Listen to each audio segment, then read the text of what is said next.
The Clash of Clans 2025 World Championship Finals was a 3-day event that took place at DreamHack Atlanta from October 31st until November 2nd, 2025, and it was filled with insane attacks from start to finish. That's why today I'll start my series going in depth to recap the whole event for you so you don't have to watch 15 hours of VODs. Right after a word from our sponsor, me. I would really appreciate it if you could subscribe. It's completely free and it helps me to be able to continue making informative videos like this one. I also recently launched memberships on my channel as a way for you to be able to support me while getting something in return. Now let's get back to Worlds. 8 teams who received a golden ticket were able to participate in the World Finals, and instead of getting them by buying a chocolate bar, they had to earn them. The first 5 were earned through the monthly qualifiers. Teams would play up to 30 ladder matches during the month, and the top performing 128 teams would play in a double elimination tournament until only 8 teams remained. Those 8 teams would then get the chance to play in another double elimination tournament, and the winner would receive a golden ticket. Going in chronological order, the teams that qualified this way were Dizzy X STMN, referred to as Dizzy, in April, Carry Esports, referred to as Carry, in May, Elevate in June, Tribe Gaming, referred to as Tribe, in July, and Repotted Gaming, referred to as RPG, in August. You might have noticed points being awarded to the top performing teams in each qualifier, and there's the way 2 more golden tickets are awarded. 1 ticket is given to the team with the highest placement on the point leaderboard that has not already won a ticket from the monthly qualifiers. This ticket was given to the Japanese team and a fan favorite, Navi. Another is given in one final last chance qualifier tournament where the next 8 teams without a golden ticket have one final chance to make it to Worlds. Millisim MG, referred to as MMG, came out on top there. The other ticket is held solely for a Chinese team as they play on a different build of Clash of Clans and are unable to qualify by the same means as the teams in the rest of the world. Chibai came out of the Chinese regional tournament, and this is how these 8 teams got to Atlanta, where they squared off in the World Finals. The rule set for this tournament was double elimination with 5v5 wars where teams had to declare the order in which each player would use their one attack, and the match would be played in esports mode. Esports mode is the new name for what used to be called hard mode prior to the October ranked update. If you've never tried it before, it's absolutely brutal, giving a 20% damage buff to defenses and defending heroes, as well as a 20% health buff to the latter. On top of this, attacking heroes have their damage and health nerfed by 10%, and equipment is reduced by 3 levels for commons and 6 levels for epics. These modifiers are extremely unforgiving and make attacking a max base without them feel like a walk in the park. While these 8 teams are trying to etch their names in the history books, they were also looking to win an insane amount of cash from the $1 million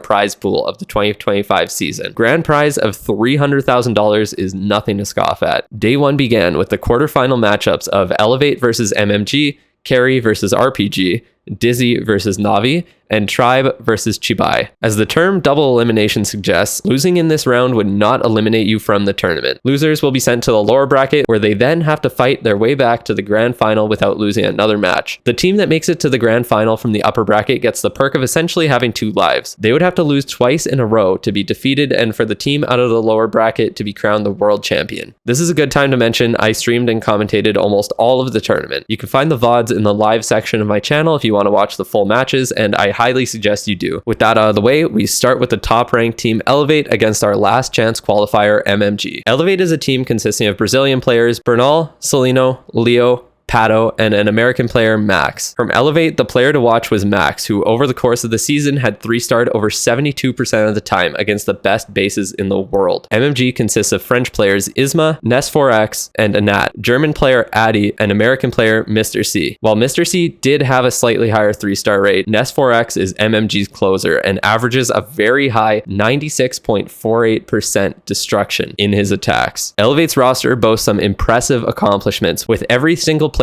having experience on the world stage, while MMG's whole squad is making their World Finals debut. Although this is technically the 1 versus 8 matchup, there is so much parity in Clash of Clans esports, it truly is anyone's game. No team has won Worlds twice before, and with new faces like MMG looking to make their mark, it all starts here. Isma is up first. No pressure though, it's only the most important attack of your Clash of Clans career so far. To begin, we see the staple of the Town Hall 17 meta with a Root Rider attack. I'll break down every attack in detail the first time we see it, and then just touch on the key points every time after after that. For equipment, Isma is bringing the Snake Bracelet and Spiky Ball on the King, Action Figure and Magic Mirror on the Queen, Rage Gem and Eternal Tome on the Warden, and the Rocket Spear and Electro Boots on the RC. He starts by creating a funnel by placing the Queen and Warden along with 4 healers and some other support troops like the Ice Golem or Rocket Loons. The one thing that cannot happen is having either of your heroes go to 1 HP and automatically pop their abilities. When this happens, 3-starring becomes nearly impossible. You will usually see a combination of Rage, Freeze, and Invis spells used to keep the heroes alive when the healers aren't able to keep up with the powerful defenses in esports mode. Once the funnel has been set, he then recalls his heroes and begins the main push. Overgrowth spells are a staple of Root Rider attacks. The way pros are able to time the spells so they expire at exactly the perfect time for their troops to immediately destroy the defenses that were hidden is insane. On top of that, they're also used to create even better pathing through the base and to keep your Root Riders bunched up so the healer's splash healing can provide even more value. He places the King on the outside and the snakes from his Snake Bracelet are able to jump the walls to deal with some buildings on the perimeter and to keep those Root Riders inside the base. Unfortunately for Isma, the healers were stuck on the heroes for a bit too long at the start and a slightly misplaced overgrowth causes the Root Riders to split up and get taken down. While he does have all 4 hero abilities left at this point, remember that the level reductions from esports mode are honestly the hardest modifier to deal with. With 3 of them popped, a few more key defenses remain, but the Queen does what she loves best and gets stuck on a wall. The attack was fairly close, but it ends as a 90% 2-star time fail. The main reason for this was the misplaced overgrowth causing the Root Riders to go down early. Max starts off the tournament for Elevate and he decides to use one of the strongest attacks in the game, Super Yetis. For this attack, you see the Earthquake Boots and Spiky Ball on the King, Action Figure and Magic Mirror on the Queen, Rage Gem and Eternal Tome on the Warden, and the Rocket Spear and Electro Boots on the RC. He starts with a Warden Walk to set a funnel and take out some key defenses. Try to pay attention to how often pros either attack from behind Fire Spitters or overgrowth them. They're extremely dangerous. Once the funnel is set, the Super Yetis are placed to pull the Warden and hopefully the healers as soon as possible. The Queen and RC are used to create a bit of a funnel and the King has one goal: get into the core of the base and blow it up with the Earthquake Boots. The rule of thumb for the King equipment is that you want to bring the Spiky Ball practically every time and you pick between the Snake Bracelet when he's going outside the base and the Earthquake Boots when he's going inside. A well-timed Warden ability keeps the King alive, but everything splits up and starts going down inside the core. With all his abilities popped, he gets down to just a couple defenses left, but the Scatter Shot remains and ends this attack as a 97% 2-star. Once again, we see that when your troops don't stick together, they won't survive. I'm not trying to give some deeper meaning to this, I'm just explaining how the game works. From Mr. C, looking for the 3, we see the Root Riders that are consistently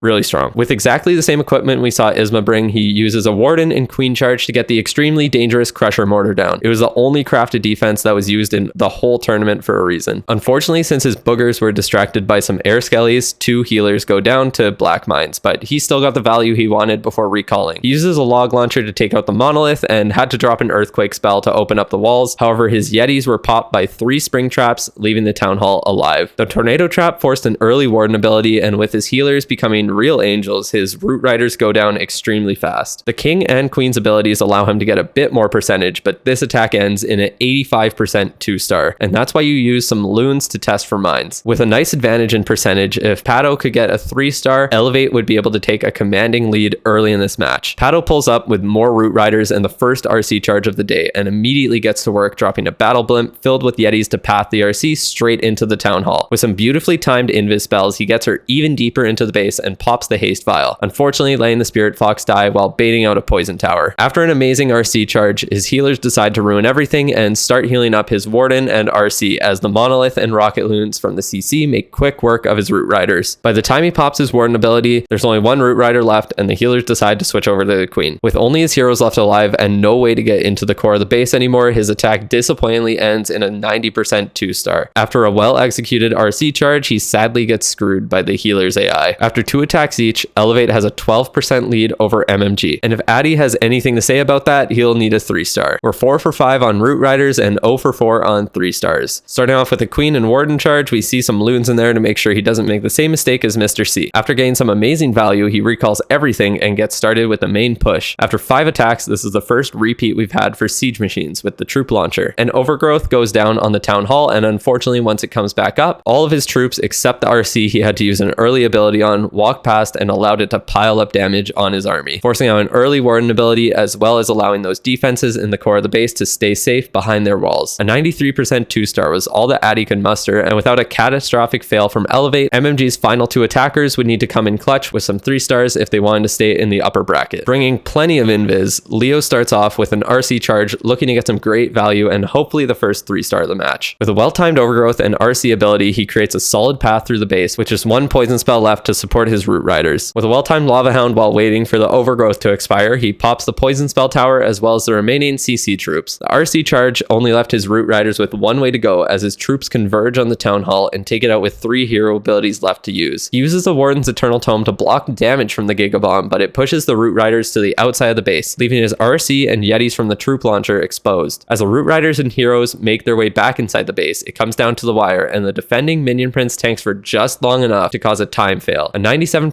2-star is not bad at all in esports mode, but it might not be enough when you're on the world stage. With another root rider attack, Anat opens with an RC charge, quickly getting into the town hall and taking it out before recalling the RC. He places the king early to funnel the root riders, but that causes it to get out ahead and have its spiky ball wasted. With nothing to take out the defenses on the outside of the base, his root riders get pulled away, leaving his troops to die. All his heroes' abilities and spells are forced out, but there's still 40% of the base left. Honestly, this attack was a lot closer than you might have thought it would be, but an 89% 2-star just extends Elevate's percentage lead. Bernal goes in with root riders and kicks things off with a queen and warden charge. He's barely able to take out 1 more inferno and keep his warden ability intact before recalling. The main push begins, and while his king stays up, a misplaced overgrowth allows the RC to be pulled into the middle and forced to pop her ability as well as the wardens. After she goes down early, the monolith cleans up his root riders, and as his queen and king use their abilities to clean up the base, it is barely not enough, and this attack ends in our first 99% 2-star of the day, leaving the door open for MMG to take the lead with a 3-star. If there's one player MMG would want to close out this war for them, it's certainly Ness4X. Changing things up and bringing out the fireball, this attack uses multiple phases to dismantle the base section by section. Starting with a flame flinger on the bottom right side of the base, and with a random transition slide in the middle of his attack, we barely catch the fireball destroying the top compartment. The main issue with this attack is time. When executed perfectly, players are able to 3-star while swagging spells and even hero abilities. His flame flinger barely steps into the ground exposed range before it's able to take out the fire spitter and gets popped. The king and queen are able to take the town hall, and with a bunch of invis spells left for a late RC charge, the attack is looking salvageable. Some unfortunate pathing from the RC causes her haste file to be mostly wasted by the tornado trap, and with a late skeleton trap distracting the warden, MMG's final attack goes down to the wire and ends as a 99% 2-star. With the last attack for Elevate, all Celino needs is a 74% 2-star to be ahead in percentage and take the victory in match 1. With that in mind, we see him pull out Super Yetis and start with a Warden Walk. After carving out a path towards the Town Hall, he starts with the Super Yetis and uses an early Warden ability to ensure the Town Hall goes down, securing the 2nd star. With an early RC ability allowing the King to get into the perfect position to pop his Earthquake boots, this masterfully executed attack ends in a 98% 2-star time fail, but it's more than enough to give Elevate the victory over MMG in our first match. While Elevate was unable to secure any 3-stars, they came 3 or less buildings away from it in 4 out of 5 attacks, and luckily they were able to defend well and send MMG to the lower bracket. Ness4X bringing the lone fireball attack earned my MVP vote, and the top 3 voted players all coming so close to the 3-star just shows how close even the highest and lowest seeded teams are in skill. Next up, we have Carry versus RPG. Over half of Carry's squad has never been to a World Finals before, but that doesn't mean they're not dangerous. Qualifying all the way back in May, they've had lots of time to prepare, with Den Den and Xian from Taiwan, Kai from Argentina, Zekin from Malaysia, and Ryuta from Japan. Zekin might not have stats showing, but he'll be looking to change that to a 100% 3-star percentage after today. From RPG, we have Leo, Einstein, General X, Philip, and Amirkin, all out of Germany. While it was a lower stakes tournament, we saw General X get 3 stars in every single attack he had on Team Termi in the Clash combo a few weeks back, so he'll be looking to repeat that feat here. RPG has been on an absolute tear over the last 2 years, and they're looking to repeat and become the first team to ever win 2 world championships, as well as 2 in a row. Leo starts the match off with the Root Rider attack. He opens with the Queen and Warden charge and places a log launcher perfectly outside the multi-archer tower's range to get his Queen inside the base to take out the monolith. With only 3 Root Riders brought and no healers going over to heal them up, they all go down with half the base remaining. The Queen decides to take her own journey, allowing the Crusher Mortar to hit this insane trick shot, and with only the King left and 3 of the scariest defense defenses in the village remaining, this attack ends as a 90% 2-star. Unsurprisingly, we see yet another Root Rider attack, but this one is with an RC charge. After some well-timed invis spells, Zekin is able to create some pathing while taking out a poison tower at the same time. After recalling the RC, he starts his main push but delays the king and queen to create even more pathing. After getting the town hall and over half the base down, he still has all his Root Riders grouped up for the healers and all 4 hero abilities left. With only a couple defenses left, he pops off and earns the first 3-star of the 2025 World Finals while swagging an invis spell. With that, Carey takes an early lead, and it's up to Amirkin to respond. With even more Root Riders, he opens with a Queen and Warden charge. Interestingly, he pairs this with a Flame Flinger, which gets targeted by CC troops, and when he goes to protect it with a Valkyrie, it causes the Ricochet cannon to bounce shots off of it and pop the Flame Flinger before it can get the value he needed from it. He then has an Overgrowth spell come up in the core while the Root Riders path to the outside of the base, leaving his heroes exposed and causing everything to split up. With just a Queen ability left, he gets a couple extra percent, but the attack is capped at an 86%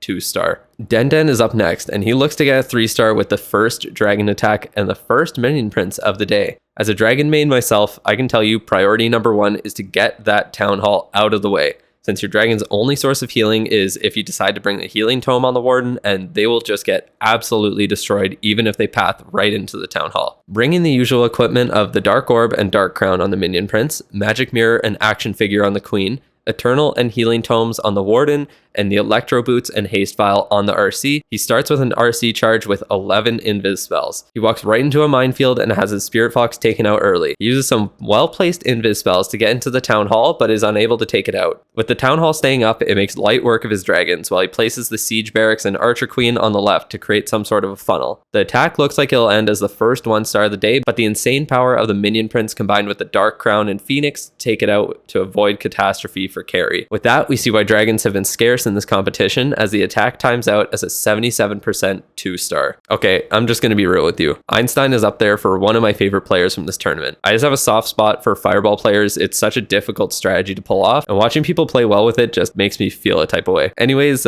we see a Flame Flinger on the right and the Warden on the left. After setting up a Fireball in the core, we get to witness the insane combo of it with 4 Earthquakes and a Giant Arrow on the Queen to take out the Town Hall instantly. On top of that, he made sure to check for Teslas and guaranteed the Giant Arrow goes exactly where he wants it. Let's be real. With the equations he pulled out to set up this attack, he earned his name 100%. With the King and Skeleton spells to support, he takes out the bottom half of the base while assisting his Warden on the top side with some Rocket Loons. With only one compartment left, he places his RC, and with her ability, he makes it look like esports mode was made for babies while popping the shh emote and gets his team a much needed 3-star. While Carey ended their second attack with a lead, they'll need another 3-star to keep it. Kai decides on something different, bringing the Giant Gauntlet and Rage Vial on the King, like it's December 2023. While trying to use it to take out 2 compartments, he doesn't create enough of a funnel and leaves the Fire Spitter alive. The base also contains one of the only invis towers we see in the tournament, forcing Kai to bring 3 Overgrowth spells to stop it from activating early. He does get some good value from his RC near the end, but with his Root Riders going down early, it's only enough to muster an 86% 2-star. With a 13% lead, General X has the chance to grab a 3-star and put Carey in a difficult position to come back from. He starts with a Warden Walk on the left and a Flame Flinger on the bottom, and tries to get his King into the core with his Super Yetis. Unfortunately for him, the King and Yetis decide to take a trip around the base instead. The Queen makes her way into the core, and with her ability, he's able to get everything down, avoiding a 1-star. With some spells and a bit of luck, the RC stays alive and takes out the final defenses, securing him the 3-star. After an early 3-star from Zekin, it's up to Ryuta and his Root Riders to get one more to keep Carey in this match. He starts with the Queen and Warden charge, but a late invis causes his Queen's ability to activate prematurely. At this point, he knows the 3-star will be a lot to ask for and recalls everything before setting up any sort of funnel. He uses an Overgrowth to compensate and an early RC ability to ensure the Town Hall goes down. With no healers to protect his Root Riders, they go down early, and with that, we see another low percent 2-star, ending at 73%. After an amazing start for Carey, 3 low percent attacks in a row leaves Philip needing just a 61% 2-star to guarantee victory for RPG in this first match. He pops an early Fireball top right and the Flame Flinger top left, just edging the range of the Fire Spitter. Like, this has to be pixel perfect. I swear, the thing's practically staring the flame flinger down. After spending a minute and a half admiring the beautiful placement, he remembers that while he could win with just that, he might as well place the rest of his army and get it over with. Going in with the king and queen on the bottom, we see another rage gem and giant gauntlet combo on the king, making me start to rethink the tier list I made a couple months ago. Even though this isn't a 3-star, he gets his team the win with a 95% 2-star. Although the war is over, Shien still gets to use his attack, and he goes with Fireball and Super Yetis. His Fireball clears out one compartment, and he starts with his Yetis while using the RC to create a funnel. He gets the king into the core to open everything up except 2 compartments. His overgrowth causes his troops to go to the outside and get killed the second it expires. With that, the attack doesn't even last 2 minutes, and it ends as a 92%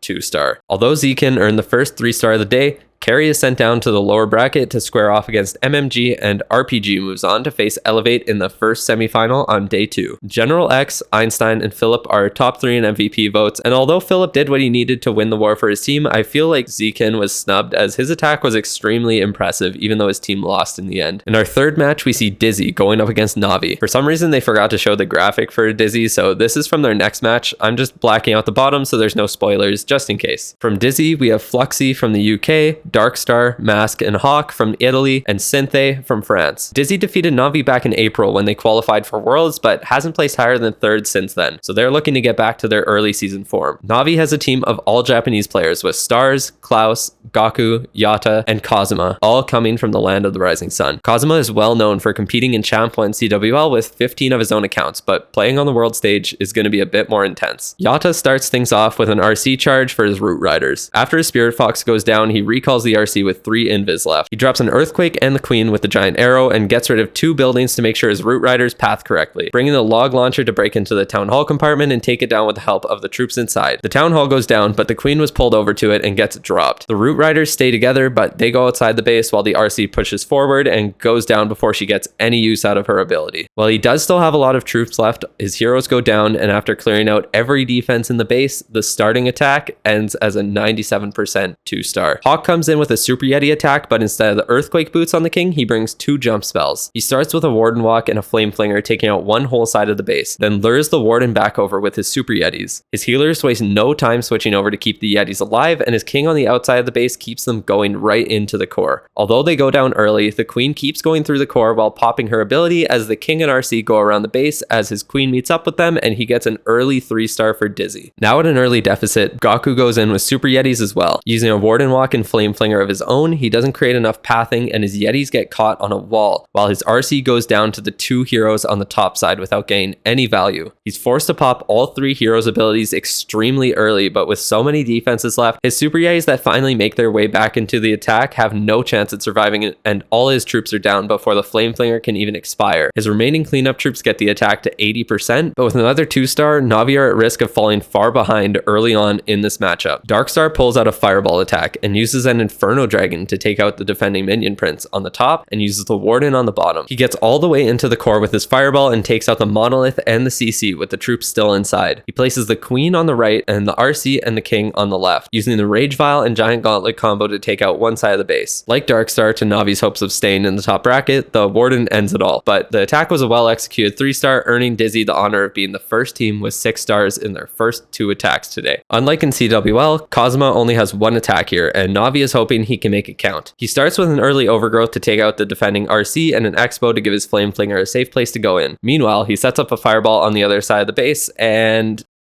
brutal. He places the king with a pairing that hasn't been seen in a while of the Spiky Ball and Giant Gauntlet. The Queen goes towards the Town Hall, but with the king gone, she goes down quickly as the Warden gets pulled into the Giga Bomb by a Tornado Trap, finishing him off as well. The RC takes out the Town Hall, securing 2 stars, but with 3 attacks done and this one ending at 83%, Dizzy just needs 3 high percent 2 stars to guarantee victory. Synthé won't just settle for a 2-star though, and he's bringing just the second dragon attack we've seen, as well as the first attack without the Queen. Using the RC, he goes in towards the Town Hall and takes it out with no issues. He also sets a nice path for his Siege Barracks and Barb King, so they're able to take out that side of the base. He goes in with his dragons near the top, and the Tornado Trap slits his troops up. They make their way through the base, and he overgrowths the back end. As his troops reach the final compartment, a perfect Dark Orb slows everything down, but the defending Minion Prince tanks just enough to allow the Monolith and Air Defense the time they need to take out the remaining troops, ending the attack as a 92% 2-star. After finally getting a defense, Navi will need perfection and a bit of luck to pull off the win. Klaus pulls out a fireball and wastes no time getting it out. He then sets up a flame flinger on the top of the base, forcing his warden in towards the town hall. He places the king and queen at the bottom and they go down early. The flame flinger walks right into the range of the fire spitter and the troops that emerge pull the warden to his death, which forces him to drop the RC up top to guarantee the 2-star. The spirit fox pulls some skeletons, wasting shots from the RC's rocket spear, and as she goes down, the remaining troops get a few extra percent, but with the attack closing out at an 82% 2-star, there's now a near 0% chance for Na'vi to come back. It's up to Mask to put the nail in the coffin and send Na'vi down to the lower bracket, and he'll try to do it with dragons. He goes in with the RC on the right side and forgets he brought 11 invis spells, I guess. He sends the dragons straight into the town hall to guarantee he gets the 2 stars his team needs. He tries some weird strat with invis spells on the minion prince. I'm sure there's a better use for those. I wonder why he had to use them here. After all is said and done, the attack is an 85% 2-star, which would be the second best attack for Na'vi. The final attack for Na'vi is from stars, and he needs 3 stars and to call in a little favor from the Yakuza if they want a chance at winning. For the first part, he decides Root Riders are the best course of action and starts the funnel with an RC charge. He uses an overgrowth spell to get the RC into the core of the base, and it barely survives as he drops the recall. He goes in with his Root Riders and no spells left to support them. After getting so much value, the base just does not have the DPS left to handle his troops, and he pops his final hero abilities to secure a 3-star. Now he just needs to make a call real quick. Unfortunately for Na'vi, Fluxy still has the ability to turn on his device, and he goes in with Root Riders. He gets his RC right into the core with an overgrowth, and his Root Riders have no choice but to go take out the town hall. With that, he has the 2 stars he needs to win the match, but he keeps pushing, and the attack ends as a 93% 2-star. In the end, Hawk and Darkstar's early 3-stars were too much for Na'vi to come back from. Even Mask's RC charge was not enough to stop Dizzy, and they move on to the second semi-final to play the winner of Tribe and Chibai, while the loser will meet Na'vi to see who gets eliminated on day 1. With a beautifully executed fireball attack, Darkstar earns the MVP vote, securing a day 2 match for his team. This is already ridiculously long compared to my other videos, and to not have to skip anything, I'll be splitting this series into 5 parts. Once the last part is released, I'll also combine them all into one super long video. Please let me know if you want more or less detail for the individual attacks, or if what I'm doing is good. Of course, I cover the way each strategy works the first time I see it, but if I really wanted to go into detail on why each attack 3-starred or failed, I'd have to spend 5 to 10 minutes on each replay. I also do not care if this series doesn't get views either, I'll still complete it. The pros put in so much time and effort to learn the game and to be the best in the world, so I want to document it and explain it so it's not forgotten. If you want to support me, please subscribe and become a channel member. I can't believe the amount of support that I've received so far. Thank you to all my whales in particular for joining the channel. Other than that, have a great rest of your day. I'll see you later.